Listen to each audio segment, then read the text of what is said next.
So I've been asked by Sri Madhav Gopinath Das, who is standing here, you don't want to sit down,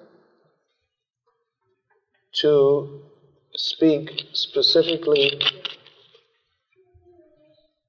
on issues that are often raised by, or doubts that are often in the minds of people from South India who come in contact with our Krishna consciousness movement. Now these issues, they're all philosophical and cultural issues which can be discussed by all persons, even not from India, or also from North India, which pertain to the understanding of Krishna consciousness. So those who are not from South India can also stay and listen. And some of them are pan-India issues, and some are particularly raised by persons from South India. So there are quite a few, and it's not possible in a short time to cover them all. Who's from a South Indian background? Yeah, okay. Mostly. All the good brains that were, the Brahmin brains that were used previously for studying Shastra are now being used for working for some company, working for some beefeater. Anyway, better to apply the intelligence to understand the philosophy of Krishna consciousness. What is the meaning of life?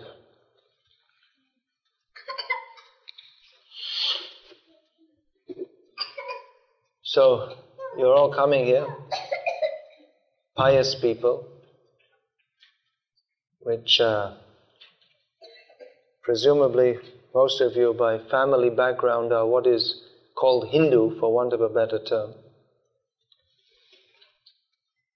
Jawaharlal Nehru defined Hindu as an inhabitant of India who is not a Sikh, Parsi, Jain, Buddhist, Christian or Muslim. So he defined by negative definition, but that definition doesn't fit anymore, does it? Difficult to define. Anyway, without trying to define what is a Hindu, we can say you're all basically from Hindu background and pious enough to be interested in this culture of Krishna consciousness, but maybe having some doubts about it. Now, one pan-India issue, that means not confined only to South India, is that of demigod worship, what we call demigods, and what Hindus in English call all the gods. We say demigod, we say Krishna is the Supreme Personality of Godhead. Ekale Ishvara Krishna ar sabhritta jare joiche nache tare toiche kare nritta. Krishna is the only Supreme Controller. All others are His servants. He makes them dance. They dance in the way that He desires. In other words, they're all under His control.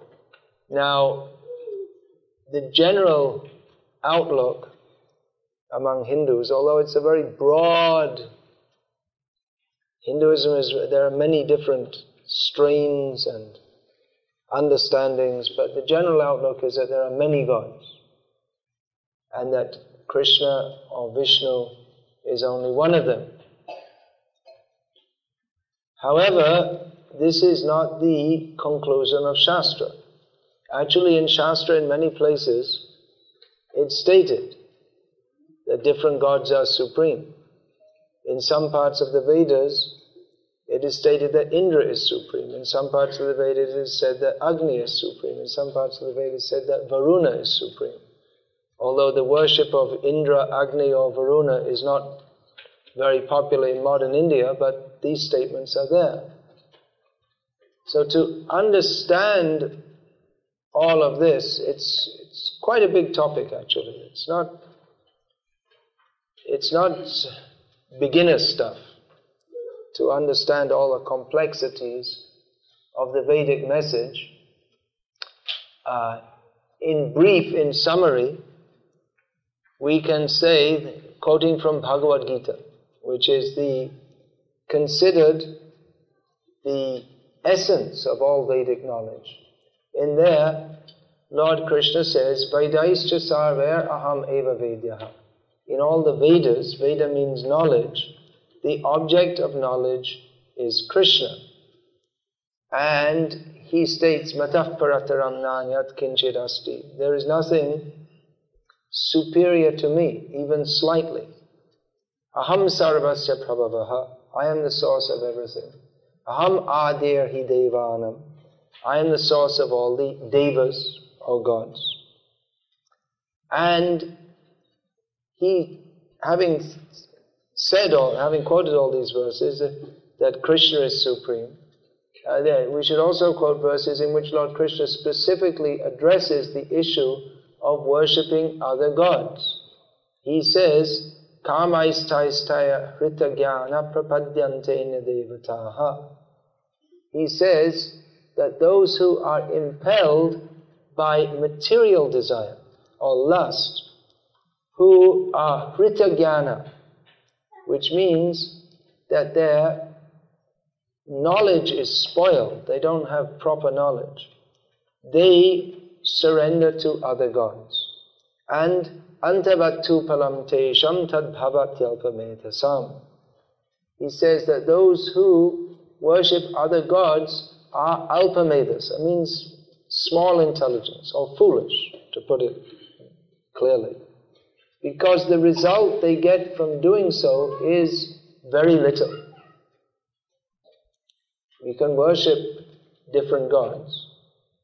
Kangshanta karmanam siddhim yajanta iha devataha kshipram hi manushe loke kshipram hi manusham loke siddhir bhavati karmaja.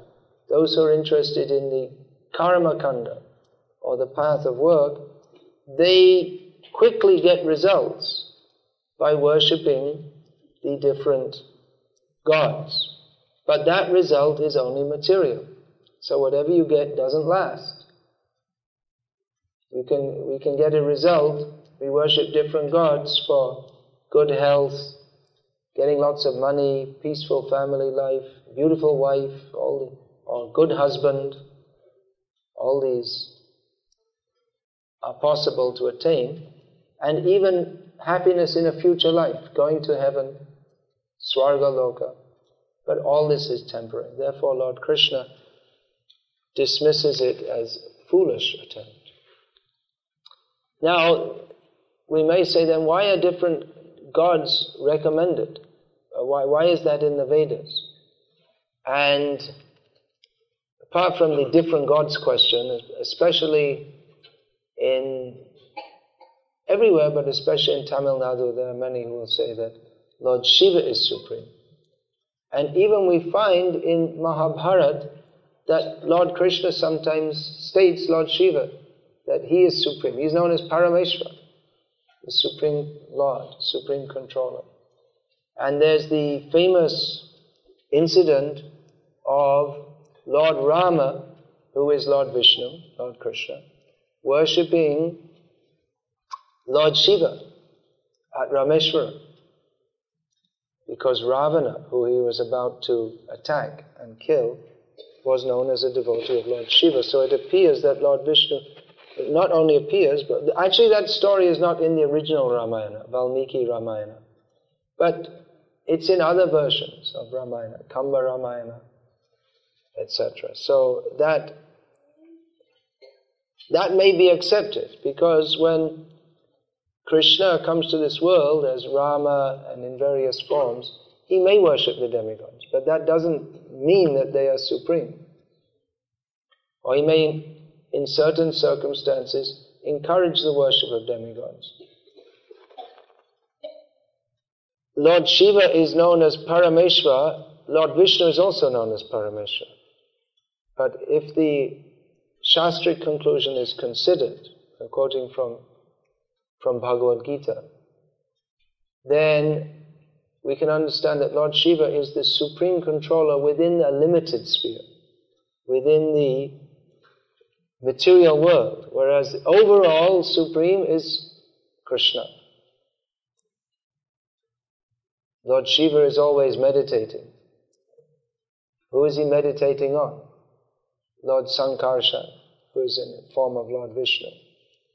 So Lord Shiva, he's supreme, that's true. Just like in this civic center, if the manager comes in, then the lower workers will say, well, he's the boss, or she's the boss. Nowadays, it's more likely to be a she than a he. So that's true. He's number one. She's number one. That's true. But it's within a limited sphere.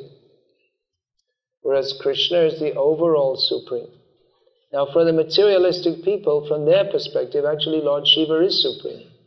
Because he has a more direct function in the material world, whereas Lord Krishna is the supreme enjoyer in the spiritual world, which is superior to the material world. Cell phones off, please. Thank you very much. Everyone who has a cell phone, everyone has a cell phone. No, you don't. I don't also. What is the way to get Shanti? Get rid of your cell phone. It's practical advice. Anyway, at least while you're here, please turn it off.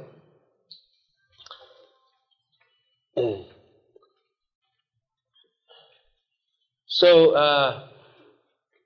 Lord Krishna may recommend to worship Lord Shiva, but that's for persons at a certain level, and even Vaishnavas, we don't reject Lord Shiva, but we respect him as the greatest Vaishnava.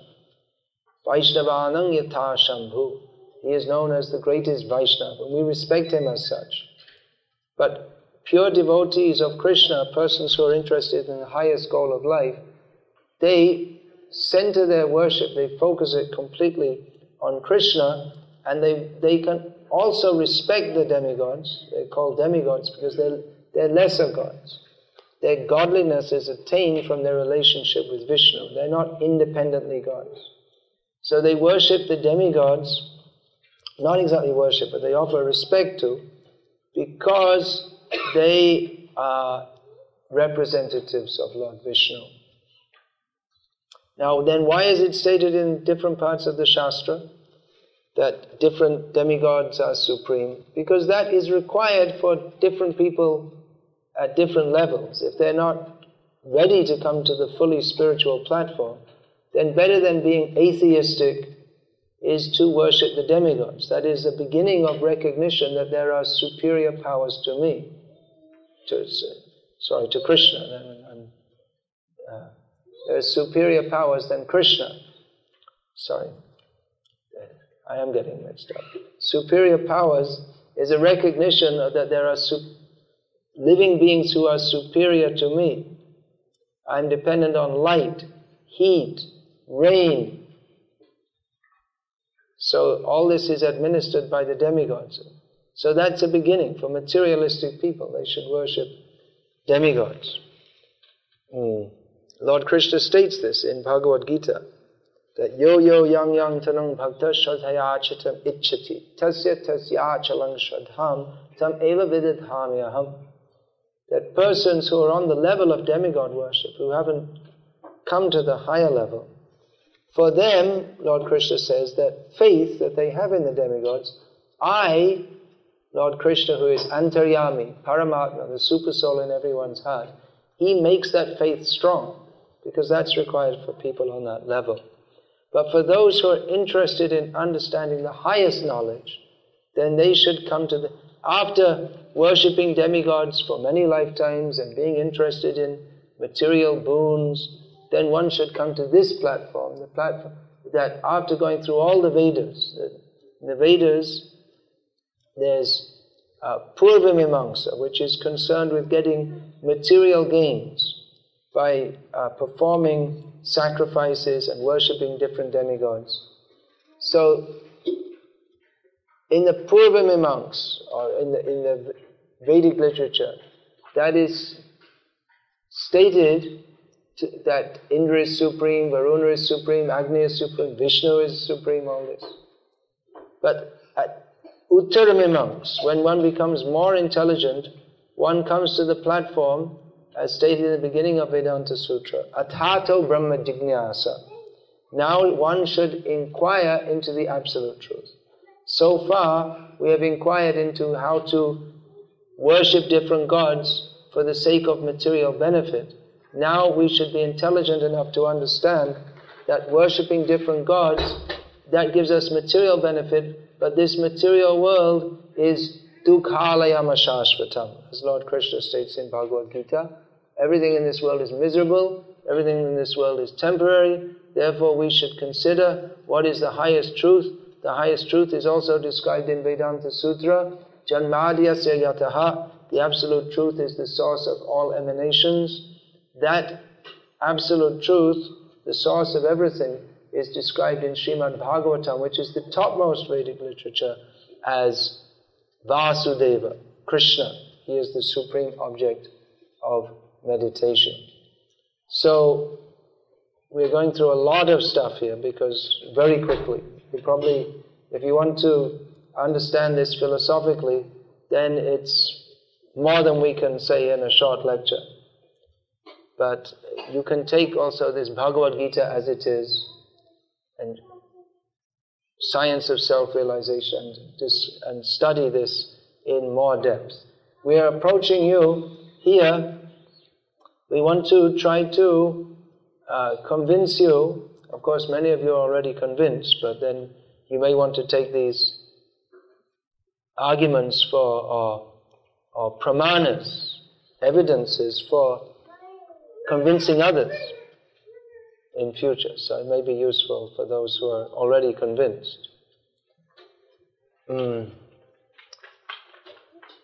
Yeah, you can study all this. We're approaching you. We're not just saying you have to believe in this, not sentimentally. We're inviting you to apply your intelligence to understand Shastra. Shastra is the knowledge by which we can understand what are the metaphysical underpinnings of everything that's going on. You study books to understand whatever you wish to understand. If you're a software engineer, you have to read the relevant books. If you're a medicine student, then you have to read the books and have it explained also. Not just by reading books, but it requires explanation also. If you want to become a surgeon, it's not just by reading books. Someone needs a brain surgery and someone comes up and says, well, I read the book, how to do it. I'd be better off without the surgery. I'll die from brain hemorrhage rather than die from an inexperienced doctor who knows how to carve up steak, but he wants to cut up your brain like that. So it requires training also. So this is the system, Amnaya. The Amnaya means knowledge of reality is received from Shastra and from persons who are self-realized persons who are in a parampara, who are in a disciplic succession, who have been trained in this knowledge. So such persons are competent to present it. So the conclusion of the Shastra, the Shastra presents knowledge at various levels. So that for those who want to come to the highest level, they can understand from Srimad Bhagavatam. Savai pungsang paro dharmo yato bhaktir adhokshaje ahaituki apratihata yayatna suprasidati. That the supreme dharma is bhakti to adhoksaja. Adhoksaja is the name of Lord Vishnu or Krishna, which means he who cannot be perceived by the mundane senses, who can be understood by a totally transcendental method. And that bhakti, or devotional service, that should be without any personal motive. People go to different demigods and go to Lord Vishnu also. Give me this, give me that. Give me a visa to America. Who's from Chennai? Anyone here from Chennai? So, last time I was in Chennai, I was told there's a Ganesh Mandir who's known as Visa Ganesh. You want your American visa? Go and pray. And it must work, otherwise how would he get the name? So Ganesh is very popular because he is removing the obstacles on the path of material happiness. But there's nothing Ganesh can do to help you to get free from material distress. You get your visa to America, but it doesn't mean that everything's great in America. Everything's great means there's a lot of distress in America also.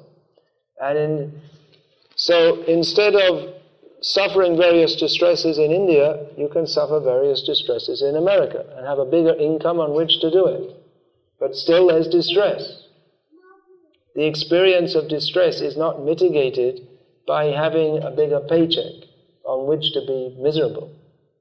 You can be 10,000 rupee a month miserable or $10,000 a month miserable, but misery is misery. And however big your paycheck is, we cannot avoid the miseries of repeated birth, death, old age and disease. So an intelligent person considers this.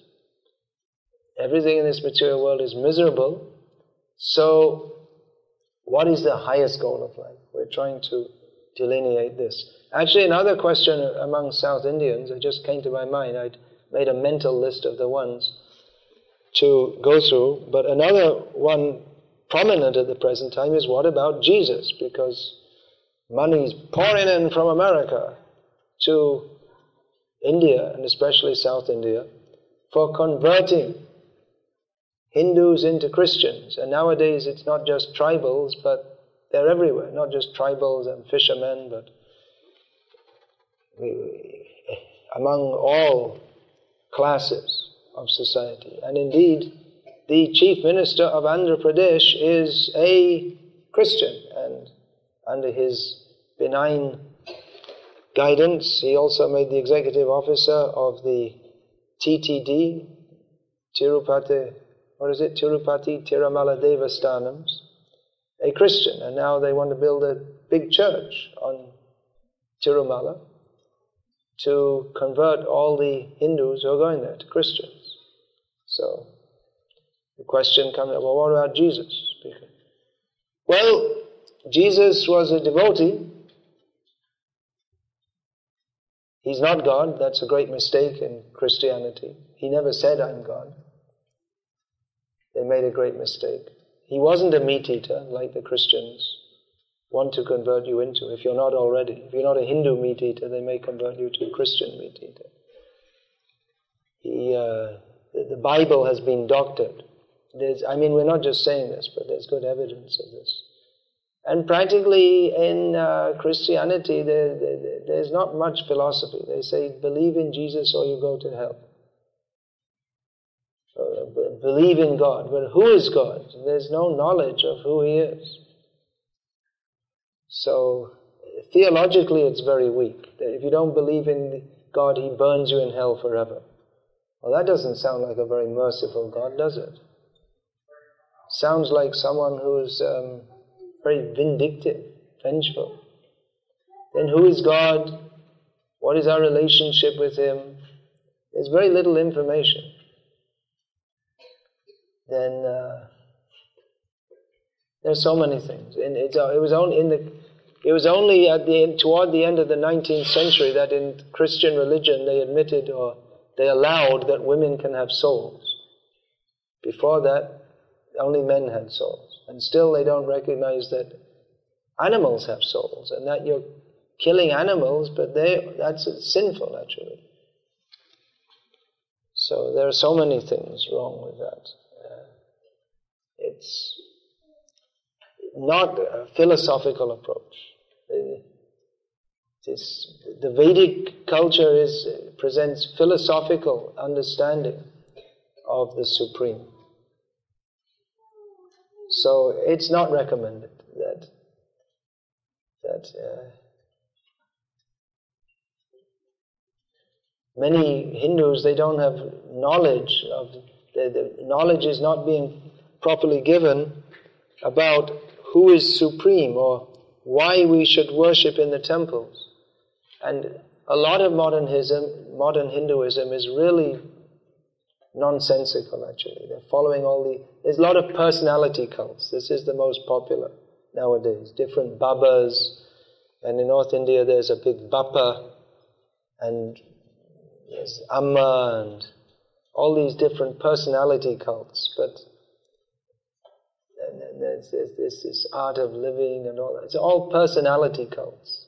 They don't give scientific knowledge of what is the purpose of life. Why are we suffering in this material world? How can we get free from the suffering? So it's not surprising that with modern Hinduism so weak that people are converting to Christianity and this and that, but at least this Krishna conscious movement is meant for giving scientific knowledge of the personality of Godhead. We don't even claim to be Hindu because there is no term in Shastra as Hindu. Culturally you may say this is Hindu, but philosophically we should understand there's no such word as Hindu in all the Vedic literatures. This word was given by Muslims. Garv se kaho hum Hindu hai, in Hindi it said. Say it with pride, we're a Hindu. But why? Why should you? What do you mean by Hindu? It's a term given by Muslims. There's no such term in Shastra as Hindu. And Garv se kaho kyong, sharam se kaho. All the Hindus are eating meat and they've known. It's difficult to find any Hindu who knows even one verse from Bhagavad Gita. Sharam, you know what this word? It's not a Sanskrit word, it's an Urdu word, but it's the common word for shame. It's a common word in modern Hindi for shame. Otherwise the Sanskrit word is lajja. It's the same word. Shame or shyness. In Bhagavad Gita that's mentioned, lajja. Or that's a name for Lakshmi Devi, Lajja or Lajjavati. It's a good quality, shyness, but it also means shame. It is a shame that Hindus, they don't know what is their culture, and therefore they're misled into so many cheap personality cults. There was another one in Pune, Osho, and very bad actually. That one in particular. So, then another common with this understanding all the gods are the same, another very common misconception in South India and North India and all over the world is that ultimately we are all one with God. That there are many gods, but by meditation we can also become God and everything is all the same. I am one and all is one. So there are statements in the Shastra that appear like that. Soham. No, that's not in Shastra, that's just what Mayavadis say. Eko Brahma Dvitiyam Nasti. There's only Brahma and no...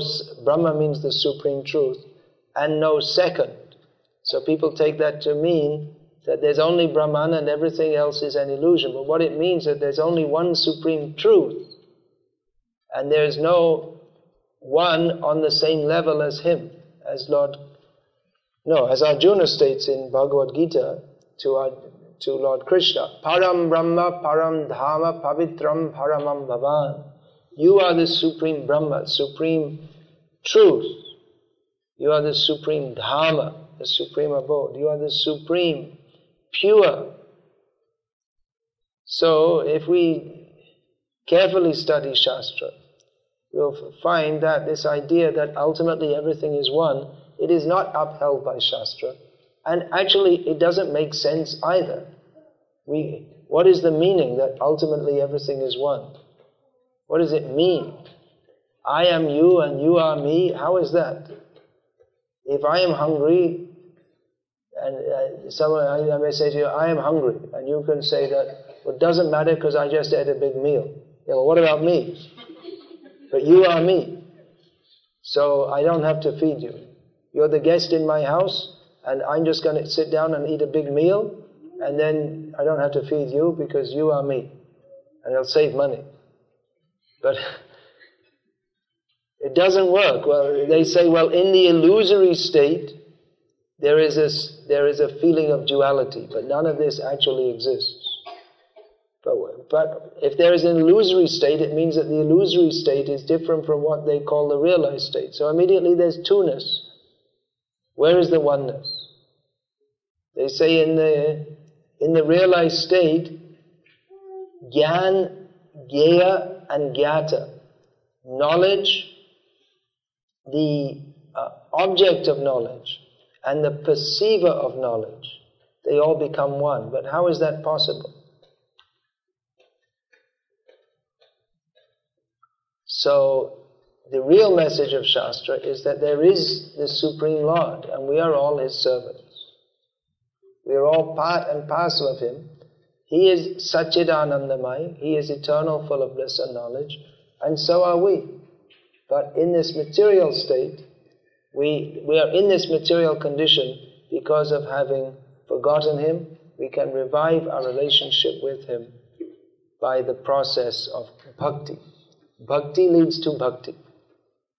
Bhakti performed in this world, that leads us to perform bhakti eternally in the spiritual world. There is a spiritual world. That is the abode of Krishna. Now, another question that often comes, and this is more common in South India, is that, well, Krishna is a form of Vishnu. Krishna is not the supreme form. He's a form of Vishnu, but the highest form is that of Narayana, with 4 hands. And Krishna is an avatar. Well, in one sense, Krishna is. He appears as an avatar of Vishnu, but ultimately, the Vishnu forms also come from Krishna. This is the ultimate message of Shastra, as Lord Krishna states in Bhagavad Gita. Aham sarvasya prabhava. I am the source of everything, including the Narayan forms. Srimad Bhagavatam also says, Ete changsha kala pungsa Krishnastu Bhagavan Swayam. Of all the forms of the Purush, of the Vishnu form, the Karnadakshay Vishnu, Garbhadakshay Vishnu, Kshiradakshay Vishnu, all the forms which are described in that chapter, the various Vishnu avatars, they are described, but Krishna is the original form. And there's much evidence of that in Srimad Bhagavatam. We find the Bhoma Purush, the Mahavishnu. He is making some arrangement by which Krishna comes to him because he wants to have darshan of Krishna. So ultimately Krishna is the supreme form. Lakshmi Narayan is the form of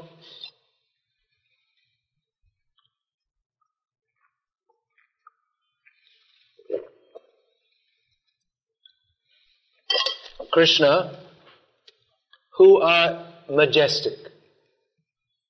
They look like God, don't they? They're majestic, standing like that. But Radha, Krishna, they don't seem to be so much like God because they have simple lila pastimes in the forest of Vrindavan.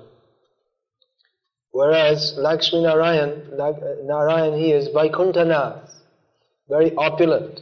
He is worshipped by bowing down very seriously, very gravely, whereas in worship of Krishna, there is a lot of singing and dancing, which especially in South, that's the difference between North India and South India. Generally all over North India, people like to, in worship, they like to sing and dance, and especially in the Gauriya Vaishnava tradition, that coming from Chaitanya Mahaprabhu, the very essence of bhakti is promoted as Sankirtan, singing the praise of Krishna, chanting his names, and dancing. Whereas in South India, of course, there's also Kirtan, but in the temples it's very grave. Om Namo Narayanaya. and very grave like this. Now, we're not against this. This is wonderful. We very much like this. I have this book on pilgrimage in Holy India describing several of the holy places I visited. I personally visited many of the holy places. Actually, all the major Vishnu tirthas all over India, and many of the major Shaiva tirthas also, for that matter. So many times, I don't even know how many times, I can't count how many times I went to Tirupati, Tirumala, and many times also to Srirangam. I've stayed there. I stayed in Tirumala, up on the hill for 10 weeks at one time. In Srirangam, 2 weeks. Chaitanya Mahaprabhu stayed 4 months in Srirangam. And so many. All over there. All over, all the holy places. There's so many Divya Deshams of the Ramanuja Sampradaya, so many of these holy places I visited. And our devotees, we visit, and we are very happy to visit all these places and see how the worship of the Lord is going on. We offer our respects to the Lord as Ranganath, as Varadaraja in Kanchipuram, as Parthasarathi in Chennai, as Srinivas Govinda Balaji in Tirumala, as Ananta Padmanabham in Tiruvananthapuram, and like this. We visit, but we visit these temples, we offer our respects, and we're also received very nicely by the priests in all these temples. But our particular mode of worship is by singing and dancing. We also have temple worship, deity worship. But that also in a dressing the deities very nicely. It's a different style, that's all. And so why is this? Well, the understanding is that Krishna is Leela Purushottam. Lord Rama, he is known as Maryada Purushottam. And Lord Vishnu as Aishwarya Purushottam. Lord Rama is known as Maryada Purushottam, the Supreme Lord, Supreme Person, who shows the path of proper behavior. He demonstrates that to the world. And Lord Vishnu is Aishwarya Purushottam. He demonstrates great opulence. And Krishna is Leela Purushottam or Prem Purushottam. He shows wonderful pastimes of loving affairs. So this is understood, although it might appear that Lord Vishnu is superior to Lord Krishna because he's very majestic. Actually, it's round the other way. We can understand it like this, that a big king, when he's in court, he's very majestic. Everyone has to follow his order. So they relate to him like this. The king, Maharaj ki jai ho, they're very respectful to him. And he's also very formal in the court. He might joke a little bit. But generally in the court, the mood is very grave. But then when he goes into his inner quarters with his family members, then he's joking, and even his son may get on his lap and pull his mustache. You can't do that in the court. If you do that in the court, you'll have your head chopped off. But in his own private quarters, if his son comes and pulls his mustache, he's very happy. This is because this is an exchange of love, isn't it? So from the king's point of view, he's both the king on the throne, and he's inside in his own private quarters with his family members, but from his own point of view, he's happier in the private quarters. Because there's more the exchange is more loving. Now we're all servants of God, but the most intimate service can be rendered by family members or those who are very close friends. Someone who's a school friend of the Prime Minister, even if they were very intimate friends when they were at school, then even now when they meet, now he's become the Prime Minister and someone else is, maybe just doing a job in an office or something. But when they meet, they relate to each other by their old friendship. They see each other according to their old friendship more than he's the Prime Minister. If they're in a formal setting, then the friend has to respect him as the Prime Minister. But when they're together, they're just old buddies, old friends like that. And even the old friend can joke at him. They can make some jokes at his expense. So it's a more intimate relationship, and that intimate relationship gives more pleasure to the king or the Prime Minister than does the formal relationship. So Krishna is the Supreme Lord because, or the topmost form of the Supreme Lord, because one, in that form, in that Vrindavan Leela especially, one can come very close to him. Worshipping Lakshmi Narayan means they're at a great distance, one can bow down to them, one cannot come very close. But in relationship with Radha and Krishna, Radha means she is the original form of all the Lakshmis, and she gives the greatest pleasure to Krishna by her intimate, loving relationship with him. So, on this understanding, it's a very deep philosophical understanding, and the deep philosophical understanding ultimately brings us to that platform where we can, by pure love, by developing pure love of Krishna, we can personally dance with him, eat with him, cook for him, in a very intimate, loving relationship. So actually, Krishna and Vishnu are the same person. Just like the Prime Minister at home and the Prime Minister in the Lok Sabha, he's the same person. In the Parliament House, he's the same person. But the very close relationship can be had with those who are in his home. Not everyone can come in his home. Or even if he invites home the foreign minister, but still there's more relaxed, but it won't be the same as the relationship with his wife and children and personal friends. So this singing and dancing, this is the ultimate expression of joy. Ultimately, religion is meant for joyfulness. Life is meant for happiness.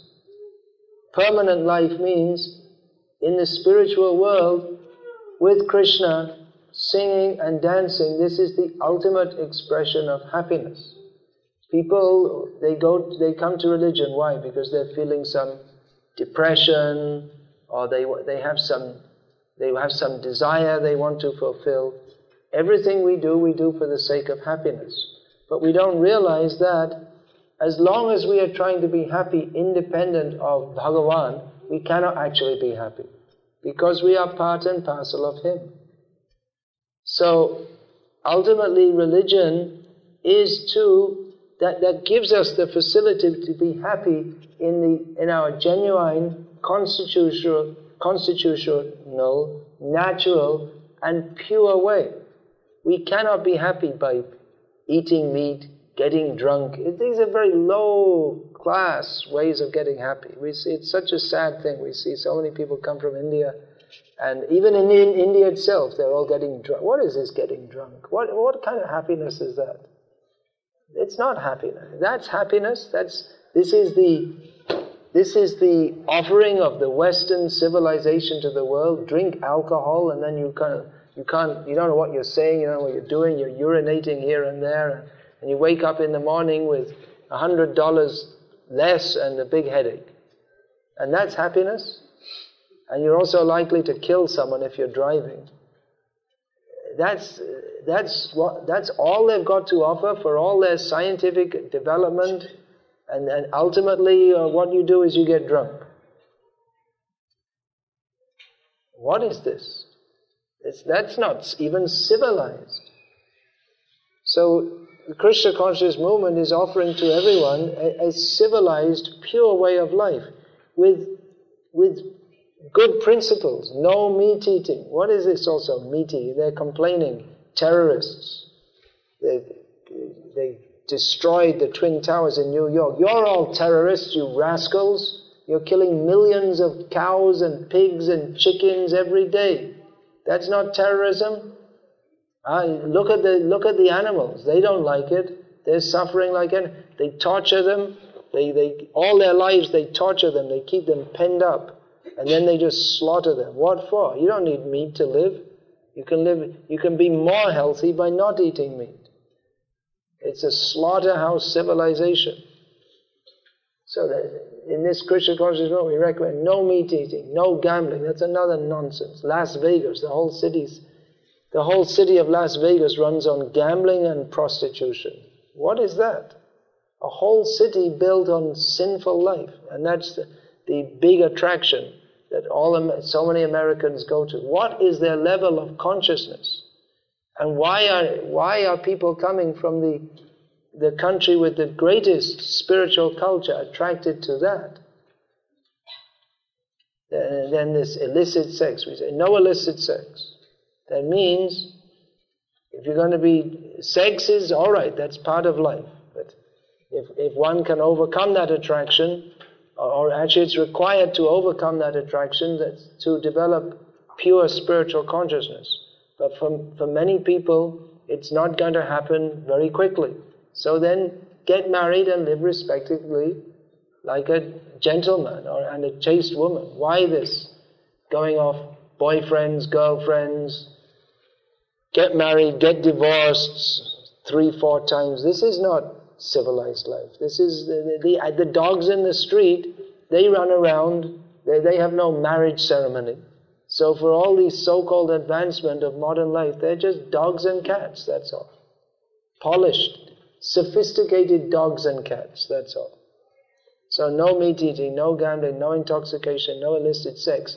This is pure life, this is civilized life. But people they have no higher aim of life, and therefore they're addicted to all these sinful activities.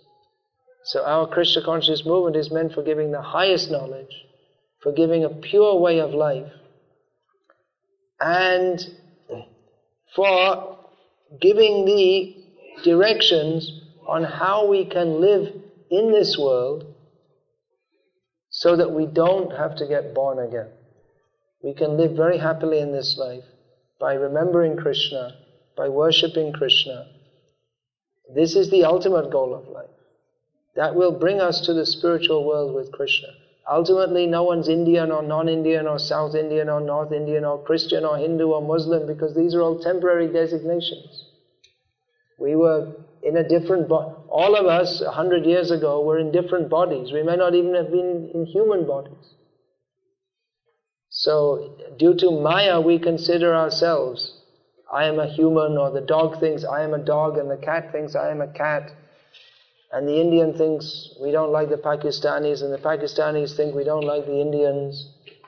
And the Hindus don't like Muslims, and Muslims don't like Hindus. But ultimately, we're all part and parcel of Krishna. We're all meant to go to Krishna. And identification with the body is the cause of our material bondage.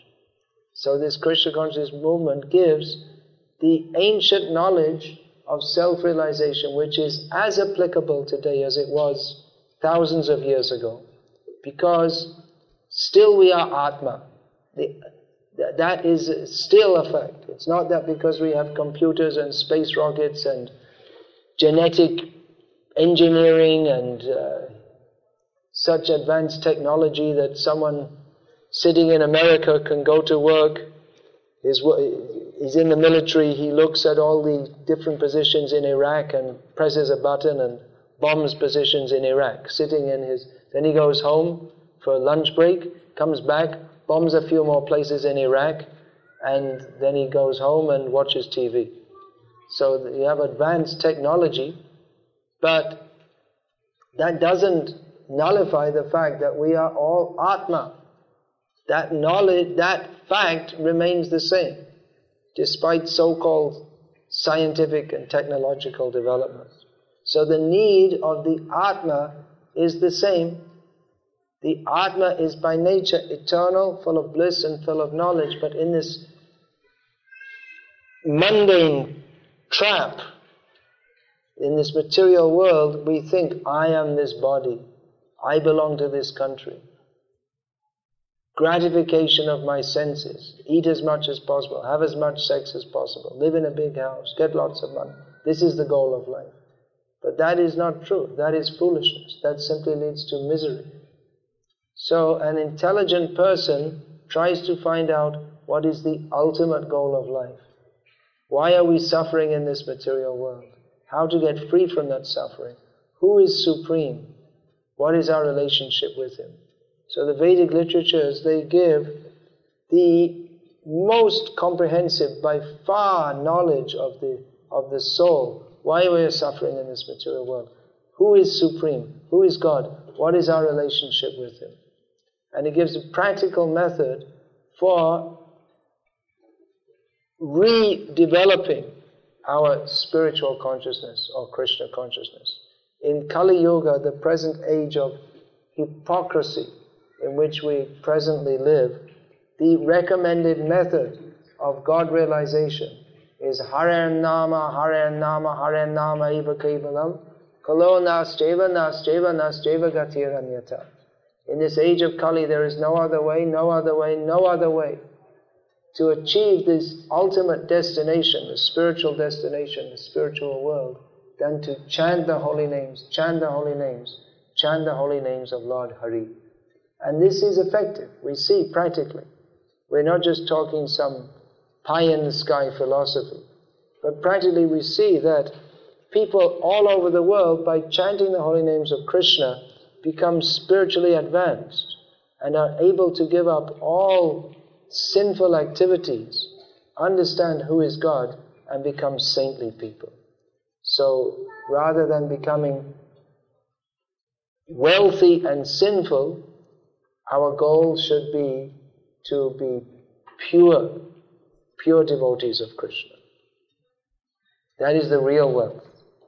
And money, yeah, you may have it or not have it. It's not really such a big issue. If you have money, spend it for Krishna consciousness. That you can do. But so many Indians are coming to America to get more money, but ultimately it doesn't solve the real problems of life. It doesn't make us happy. Money, yeah, okay, you can buy a house and live in it. All right, but you can't remain in it forever. Where will you go after the other day in New Jersey, there was some young man from Andhra Pradesh. He bought this huge house. He said, I got it cheap. It's only $620,000. Cheap? A huge house. What do you need such a big house? A big house means big problem to maintain. So, we're not much interested in getting stretch limos, and you know what stretch limo is? It's a symbol of, in America it's a symbol of being on top of the pile. If you have a car, you can put, half the block on. Well, the whole block is full of your own house, so you can sit. How many people in the stretch limo? About 15, 16, like that. Must be driven by a chauffeur. You don't drive it yourself. It's kind of cars that the president and the Pope went in one when he came here, the last Pope. So that's not the goal of life, to have a big car and a big house. The goal of life is to understand who we are, who is God, what is our relationship with Him. So, Hare Krishna. Are there any questions about this? Please. Any other points, Madhav Gopinath, for South Indians? Idlis or chapatis, that's not our discussion. Offer it to Krishna, but don't eat meat. Any other points? These just came to my mind just now. Any other points you can think of? No. Okay. All right. Yeah. Any questions, please?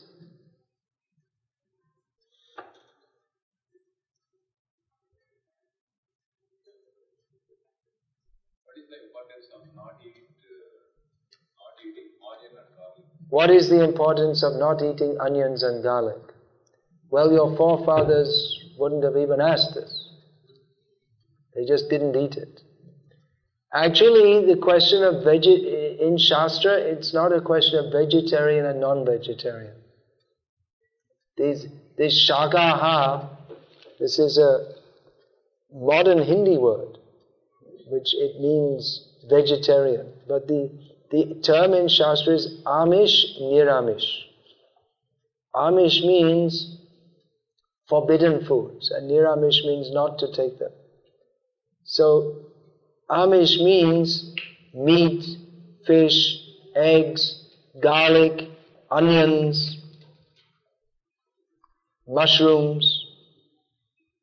This is all Niramish, or sometimes it's called Amedhya.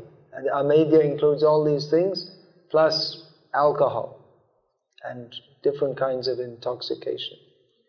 So, these foods, garlic and onion, that is described in Shastra, their origin is from a tamasic source, from the body of the cow, and although they are said to have some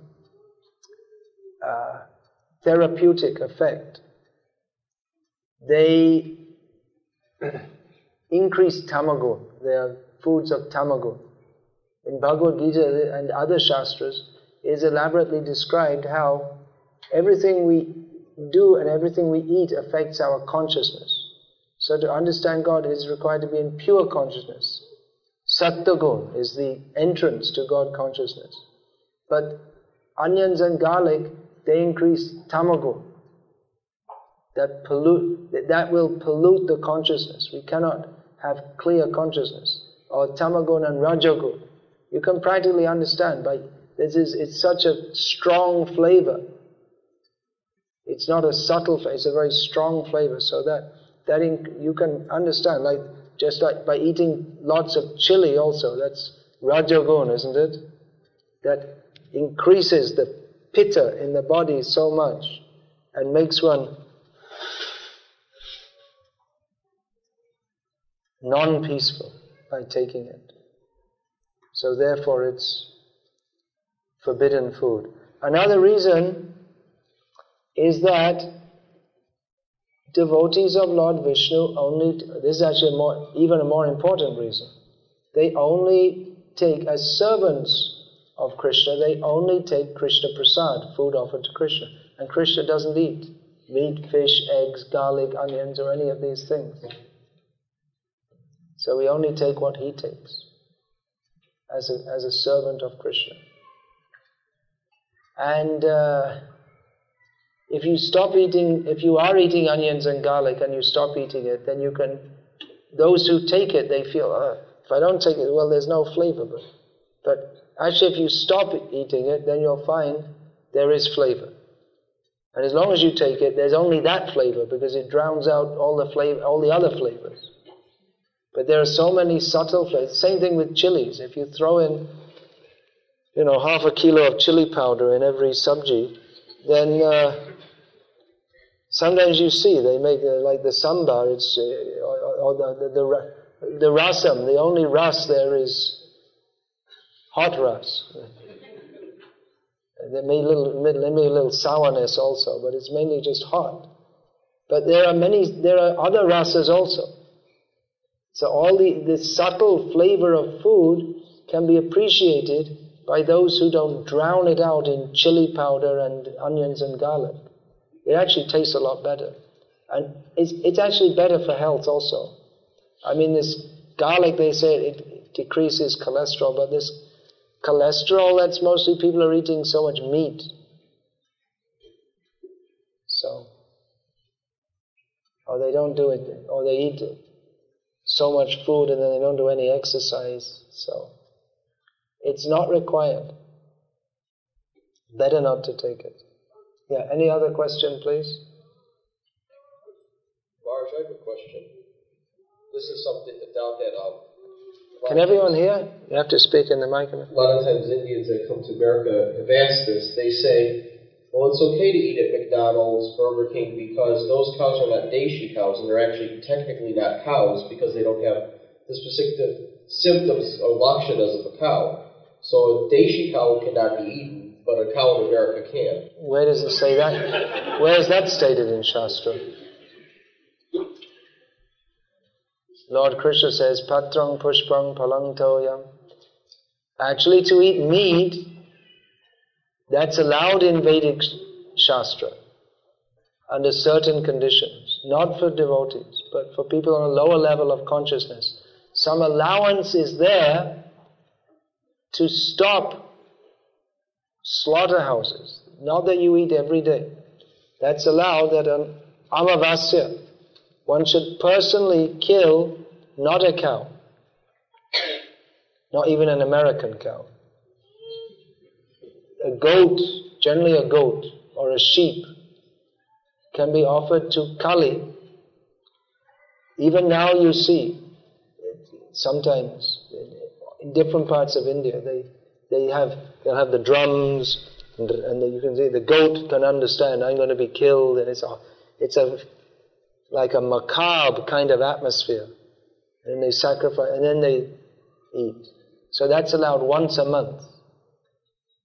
And you still get a sinful reaction.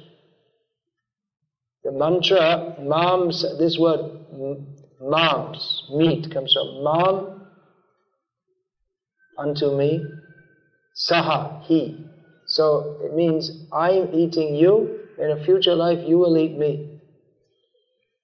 So there's no allowance for eating meat except by offering to a lower demigod with the understanding that I'm going to get a future reaction that my body will be eaten.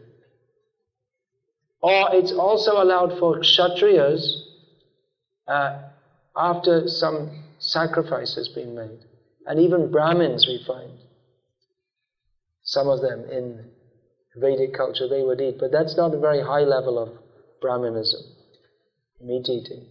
It is allowed, but only the animal which is offered in sacrifice. And even the animal that's offered in sacrifice, there are so many restrictions on which animals can be eaten. So that is, some allowance is there for people who are on a lower level of consciousness. It's to restrict them. That you don't just eat meat whenever you like, however you like. Some restriction is there. That you have to do it according to a process. With the understanding that to come to a higher level, one ultimately has to come to a higher level of consciousness and only take Krishna Prasad. Krishna is not a meat eater. Yeah, then? But actually anyone who says that, they're just cheating. They're just cheating themselves, actually. They're just cheating themselves. It's just an excuse. They can understand it's wrong. Just like once in Malaysia, I was going door to door distributing books, and one Muslim man invited me into his home. And then he sat me down. We were talking, and he poured a glass of wine and started drinking it. And I said, "Well, isn't that banned in Islam?" And he said, "Well, no." And he gave the Arabic word. Maybe it was sharab, I don't know. That's the Urdu word. I don't know what the Arabic word is. But he said that this term in the Quran or the Hadith or wherever it comes for not taking alcohol, that refers to a particular kind of wine that was made at that time in Arabia. And this is a different kind of wine. So it's not forbidden.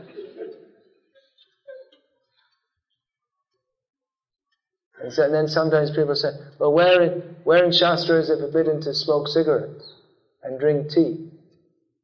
Actually it's not, but it's understood that this also falls under the category of intoxication. It's not, and again, we should only take that which is offered to Krishna. And Krishna doesn't have tea breaks out in the forest. And he's not, quietly, when Mother Yashoda is not looking, he's not snooping out to the bar and drinking wine. He's not a wine drinker. Yeah, please. Does the system of casteism pertain to the Shastras? Casteism is not in the Shastra, but there is Jati Dharma. That is there. Modern casteism and Varnashram Dharma. That is a different thing. That is mentioned in Bhagavad Gita. Lord Krishna mentions about Brahmans, Kshatriyas, Vaishyas, Shudras. He gives the duties of all of them. And he says, Chato Varnyam Maya Shrishtam Guna Karma Vibhagashaha. This system of divisions into 4 Varnas comes from me. But he says it is the Vibhagashaha, the Vibhaga, the division is according to Guna, personal quality, and Karma, the kind of work one is fit for. So, it's just like in modern society, there's a division of work according to one's quality. If one is fit for that, he can become a politician. If one is fit, he can become a lawyer. If one is fit, he can become a computer operator. And if you're not fit for any of those things, then you can take out the garbage. That's also required. And probably the people who are taking out the garbage, if you try to make them a computer operator, they wouldn't be so happy with it anyway, because they're big, strong people. They like to use their body. So there's a division. The division of labor is there in every society, but the Vedic system is one in which in an early age it is recognized what is the quality of the boy, and he is trained accordingly. Now we find in the traditional system it mostly went by families, because who is the priest's son, it's natural that he'll train his son to become a priest. Who is a doctor's son, he'll train his son to be a doctor. And the culture and the atmosphere they grow up in is also, if you grow up in a doctor's family, then the whole atmosphere is like that, and you're more likely to be inclined to that. So it was mostly by families, but when it wasn't restricted though. We find that, for instance, Rishabdev, he was the Supreme Lord, but he was taking the role of a Kshatriya. Among his 100 sons, the first 9 became Brahmanas, and the rest, or most of the rest, were Kshatriyas. And there are many examples of people changing caste, not following the same caste as their father, although that was the general system. When it became rigid and based on this whole system is for mutual cooperation, because in society you need priests, you need spiritual guides, you need administrators, you need soldiers and police, you need workers, you need craftsmen, all different kinds of people are needed. So it was a system designed for effectively dovetailing everyone's innate propensities so that the whole society can cooperate for the sake of dharma. But dharma the very beginning of dharma is based on becoming selfless.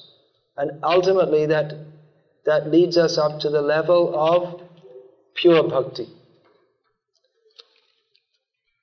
But when it became based on exploitation, someone says, I'm a Brahmin by birth, And no one else can have, we have privileges, and no one else can get those privileges. The temples were given lots of land for the worship of the Lord, but the Brahmins, they thought, no, now we'll control that for our own selves, and no one else should get that. When it became based on privilege and exploitation, then it became the caste system. But the original system is very good.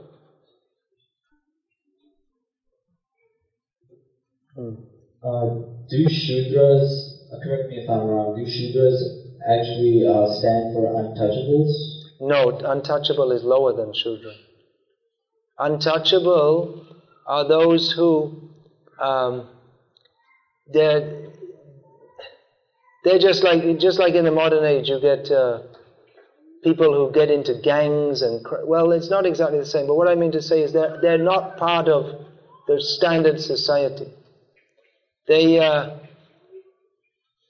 don't follow any Vedic principles, and they'll be in. They may be drinking wine, manufacturing wine, and they'll take the animals when they die. They'll take them and make them into shoes and like this. Now they don't have to be untouchable, but the society became like that. Actually, the worship of God is open to everyone. But untouchables were considered untouchable because the Brahmanas, to worship in the temple, they have to maintain a high standard of purity, which people in the modern age can't imagine, because you have to touch the form of the Lord. So if you touch someone who's regularly involved with meat and alcohol, then you have to take a bath and do certain rituals for purification. Therefore, these people became known as untouchable. But no one is to be despised. No one should, if one is in a position of worshipping the Lord, he should think, well, that's my good fortune, and we should try to raise those who are in a lower platform to a higher platform. It all depends on the attitude. Now, in our temples still we're worshipping Krishna, and we also have the rule that one who's going to worship the Lord, if you touch stool, if you pass stool, you have to take a bath because it's unclean. If you touch someone who's not clean to the level of going to the altar, you have to take a bath because it requires a full standard of cleanliness to worship. To do that kind of worship of the Lord. To chant the names of Krishna, everyone can chant. But for deity worship, for archan, very high standard of cleanliness is required. So, we are supposed to have these levels of cleanliness also. But we don't despise anyone. The same person who's worshipping the deity will go into the downtown where people are drinking and going with their girlfriends and chant Hare Krishna to uplift these people. So, we shouldn't despise anyone for their bad habits, but we should try to lift them up. But all this got lost due to the influence of Kali Yuga, and therefore this rigid caste system came up.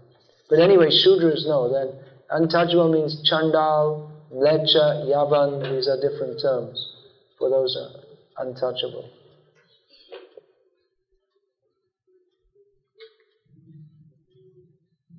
Can you please comment on Kriya Yoga and how it relates to Bhakti? Well, it means what do you mean by Kriya Yoga? It's one form of yoga. Yeah, but which Shastra is that in? Where did you hear this term? One of my friends. You see, there is some manufactured so-called process called Kriya Yoga, which some bogus guru has invented, and they call it Kriya Yoga. I think, is that some Nirmala Devi or something like that? But that's not the Kriya Yoga given in Shastra. Kriya simply means activity. So Kriya Yoga means Karma Yoga. Practically it means the same thing. That's the Shastric definition. Kriya Yoga also falls within bhakti. It means practical activities. But you see what's going on in the modern age. In the name of Hinduism, people come out and they take a few terms from Shastra, which they themselves don't properly understand. And they're not... Basically, they want to promote themselves. And they come out and they teach something. Just like yoga all over the world, they're teaching yoga. And people think yoga is something for health. But it's not. It's meant for spiritual development. And the health, these exercises are only meant as preparatory, as a preparation, so that the body can be very calm and controlled when one is meditating. It's only meant for meditation. And meditation is meant, dhyana avastita tadgatena manaso pashanti yam yogina. It's meant for meditating on Vishnu. So it's ultimately, all this yoga is meant for Vishnu bhakti. But in the name of yoga, people just think it's something for losing weight so you can have better sex. It's just a complete perversion of the real thing. That's why I was asking you, what do you mean by Kriya Yoga? Yeah. So there's some not very prominent Hindu group. I mean, they have branches in different parts of the world, but not known very well, who talk about Kriya Yoga. But it's not the original.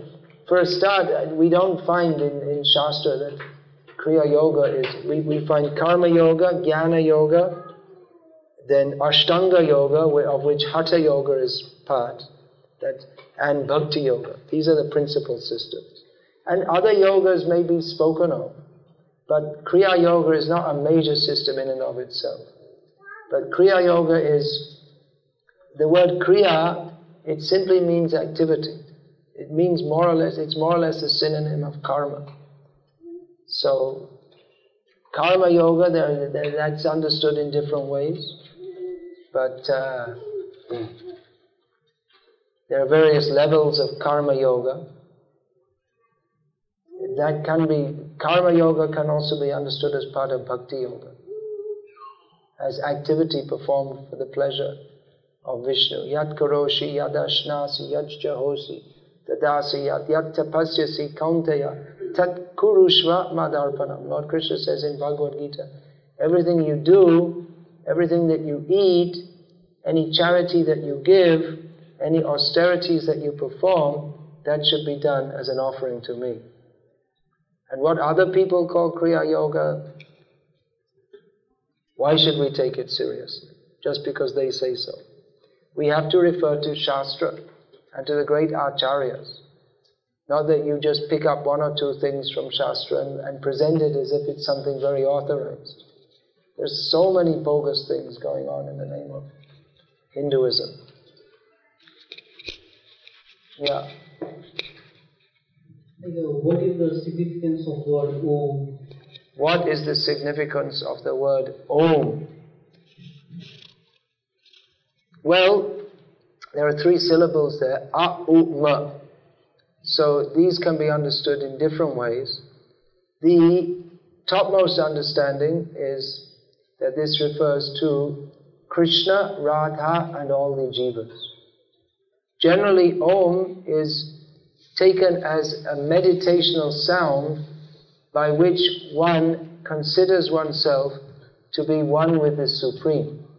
But a more complete understanding of Om is as an invocation to the Supreme Lord. Therefore we say, Om Namo Bhagavate Vasudevaya. Om Namo Bhagavate Narasimhaya. Various forms of the Lord are worshipped by the syllable Om. Anything else?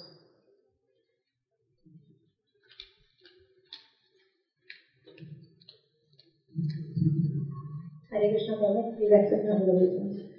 Amongst millions of people in this world, only a handful become Krishna conscious. What determines who becomes Krishna conscious? What determines who becomes Krishna conscious?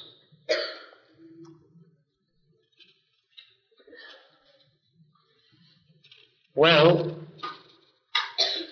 it's not a lottery. Those who are fortunate will come, but it's not a lottery. Shraddhavanjan hoy bhakti adhikari. One who has Shraddha, that is the eligibility for entering into bhakti. But that Shraddha, that will arise in a person who generally will arise, there are two conditions.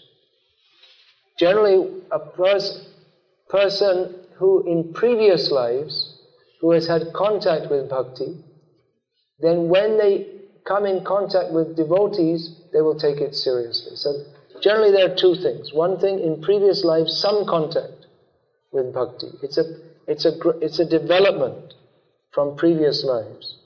If in a previous life, if one was inclined toward bhakti, but hadn't taken it very seriously or hadn't completed the course, then in this life, he again takes it up. Tatratang buddhi sangyogam, what is that? Yajanti purvadekam. That one who in a previous life performed yoga, again, when he comes in contact with it in this life, he again picks up from where he took off. But to pick up, that means we have to come in contact with devotees. So devotees, they go everywhere and they preach and try to get people interested in bhakti. And some people take it up very seriously. Some people not seriously. Some people not interested at all. Some people a little bit interested. But the people who are a little bit interested in this life, then they may get an opportunity in the next life and take it up more. So it's a progression. Lord Krishna states in Bhagavad Gita that Yeshang tvantagatang papang jananang punya karmanam tedanva mohanir mukta bhajante mang dhrudavrataha. Who takes up worshipping Krishna very seriously? A person who in previous lives and in this life, they're free from the sinful reactions of past lives and previous lives, and who are free from the duality of delusion in thinking in terms of I, me and mine. So it's a progression from previous lives, and by the mercy of devotees who give us the opportunity in this life. And even in some cases, one may have no previous contact with bhakti, but just by the powerful mercy of a great pure devotee, even persons who are very sinful or a long way from bhakti may take it up very seriously.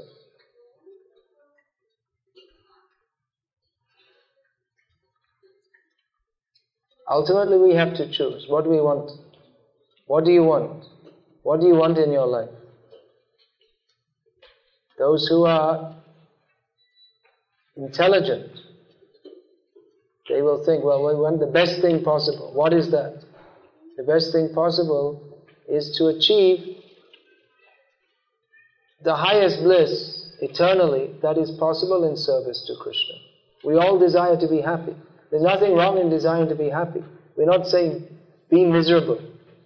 Stop eating meat. I don't want to stop eating meat. Well, we'll give you something better, Krishna Prasad. We're not saying, be happy. Everyone wants to be happy, but we should understand that we can actually only be happy when we stop thinking about our own happiness and think, how can I serve Krishna? How will He be happy? And then our real happiness arises when we stop thinking, I will enjoy, and we start thinking, how can I act in a manner that Krishna will enjoy? The greatest bliss actually comes not from we think, let me make myself very comfortable, but when we stop thinking how to make myself comfortable and think that my own comfort doesn't matter, I have to serve Krishna, comfortable or not. We don't deliberately make ourselves uncomfortable, but if we're prepared to undertake all difficulties in Krishna's service, you'll find that that is the highest happiness. Yeah, anything else, please?